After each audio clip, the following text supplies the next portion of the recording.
How am I gonna tell you guys this? Alright, I finally did it. I took my shower and I washed my hair.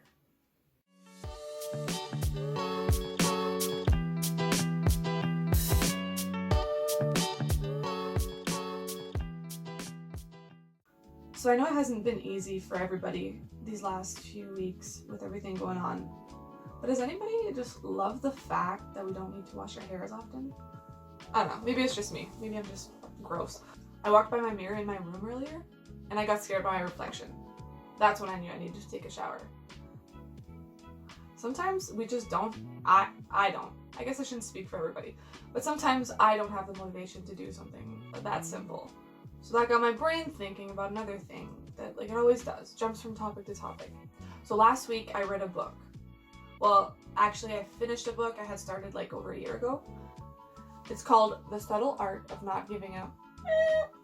So, yikes. You're gonna be like, bad, I don't know if I could read that book. Like, it's way too vulgar for me. Well, just read the book, but maybe just jump over the parts where they have swears. Anyways, it's by Mark Manson, and they call it A Counterintuitive Approach to Living a Good Life.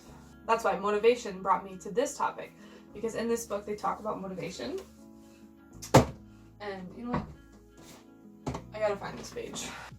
So, I have to stop saying so much. Basically, we have no idea what we're doing. We're always just trying to figure it out, making mistakes, learning from it, think on. Those experiences help us with future experiences. A really good, I guess you would call it analogy or metaphor. No, I think it's analogy. I don't know. Correct me if I'm wrong. When a baby's learning to walk, do they stand up and then fall and then say, walking's just not for me. I'm not even gonna try anymore. No, they keep trying until they get it, right? So that's how we learn. We make mistakes and then we act on it. I'm not an expert. I'm just thinking. And if we can start a conversation, then that's awesome. At one point he talks about his teacher, his high school math teacher. He would always tell him, if you're stuck on a problem, don't sit there and think about it, just start working on it. Even if you don't know what you're doing, the simple act of working on it will eventually cause the right ideas to show up in your head. So that doesn't always just apply to math, but it applies to everything in life. Take this info as you want, as it applies to you or not, that's totally cool too. Just throwing it out there. Back to my main point, motivation. I had heard a lot about motivation and how it's not a thing and you should just form habits. And then in this book, they talk about action isn't just the effect of motivation, it's also the cause of it. Whoa. He was saying how we think you need emotional... Okay, let's see if my editing skills are as great as I think they are. I'll hopefully put the words on the screen here. So emotional inspiration, we think we need to get that inspiration to then get motivation to then get your action, your desirable action that you want.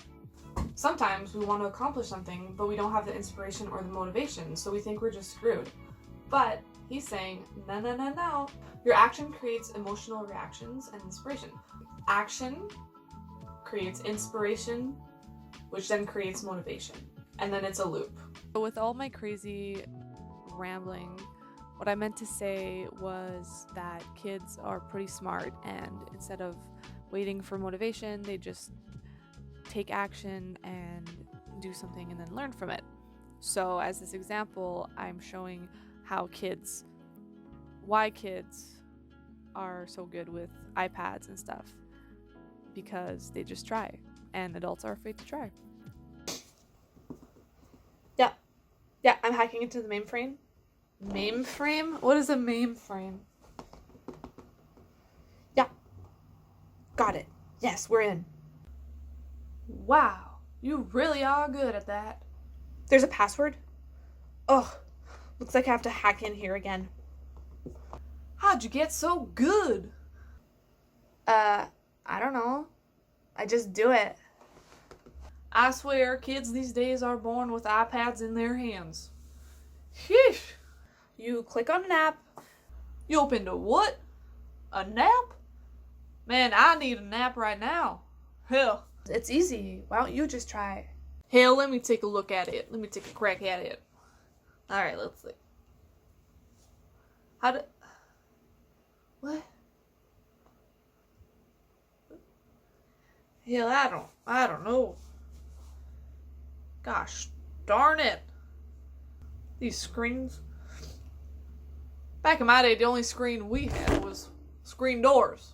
All this iPad, poozle, doozle, apple, capple, dapple. That's too much for me. I ain't even gonna bother. See, back in my day, we didn't have none of that. You were lucky if you had a pen to write on a paper a letter to your friend. Alright, kids these days have no idea. But I'd love to hear your guys' opinions. Your guys' opinion.